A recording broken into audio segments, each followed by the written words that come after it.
पर बड़ी अनूठी किताबें इकट्ठी की। बड़ा संग्रह था उसके पास किताबों का, और अनूठे अनूठे ग्रंथ इकट्ठे किए थे। और एक दिन अचानक आग लग गई। वो जीवन भर उन्हीं को इकट्ठा करता रहा था। उसकी पत्नी लारा हक्सले ने तो समझा कि वो एकदम गिरी पड़ेगा, उसका हार्ट फेल हो जाएगा। ये तो उसका प्राण था। किताब पे दीमक न लग जाए, किताब पर सीलन न आ जाए, ऐसी फिक्र करता था। 24 घंटे किताबों में ही रत था। उसकी सारी की सारी संपदा जीवन की जल के राख हो गई। पत्नी तो घबराई। पत्नी को किताबों में कुछ लेना देना भी नहीं था, मगर ये पति को क्या हो जाएगा कहानी। वो उसके बगल में ही खड़ी और लपटें उठती गईं। बहुत बुझाने की कोशिश की गई, लेकिन सब मकान राख हो गया। लेकिन लारा बहुत चौंकी, क्योंकि हक्सले चुपचाप खड़ा देख रहा है।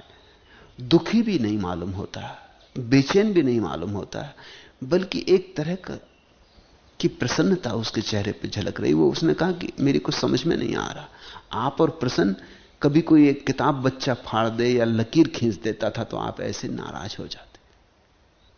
अगर एक किताब खो जाती थी तो आप दीवाने हो जाते थे, रात सो नहीं सकते थे। अगर कोई मित्र किताब मांगता था तो आप देते नहीं थे, डरते थे कि कहीं लौटाए न लौटाए। मित्रता चाहे खो जाए, किताब देने को राजी न थे। और आज सब जल के राख हो गया है, आप प्रसन्नता से खड़े। हक्सले ने कहा, मैं भी चौंक के देख रहा हूं, और बड़े आश्चर्य की बात है, तू ही चकित नहीं, मैं भी चकित हूं। ऐसा लग रहा है कि मन से एक बोझ उतर गया, हल्का हो गया। इतना हल्का मैं कभी भी नहीं था। प्रभु की कृपा, ये बोझ गया, ये बोझ उतर गया। ये मेरा मोह था, ये भी गया। अच्छा ही हुआ। ये अचानक लगी आग सौभाग्य, इसको कहेंगे देवता।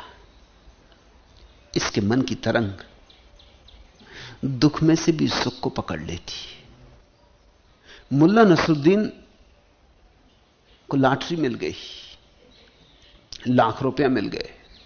भागा हुआ घर आया और पत्नी को कहा, खुशी मनाओ, नाचो गाओ। पास पड़ोस की स्त्रियों से बैठी पत्नी उसी की निंदा कर रही थी। पत्नियां और करें भी क्या। और ये बीच में आ गया, उसने लाके ₹1,00,000 एकदम बीच में रख दिए और कहा, देखो लॉटरी मिल गई।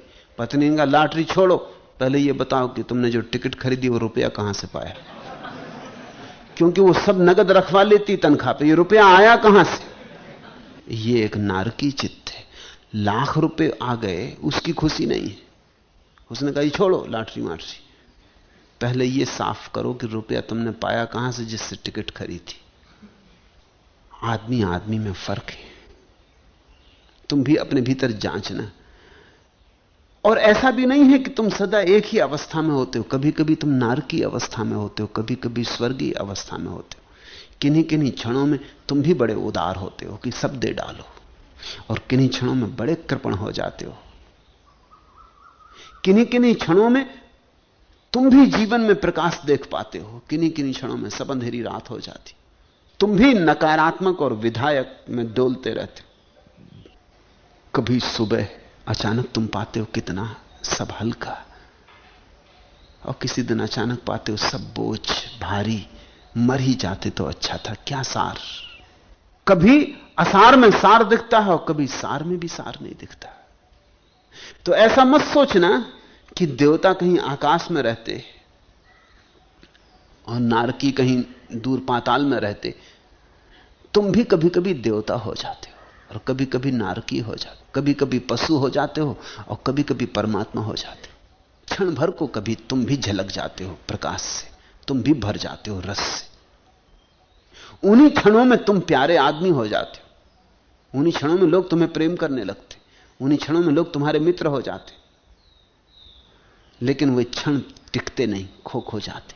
देवता का अर्थ है जिसने उन ऊंचाइयों पर रहना स्थिर कर लिया। लेकिन देवता भी आखिरी अवस्था नहीं है। देवता को सुख तो ज्यादा है,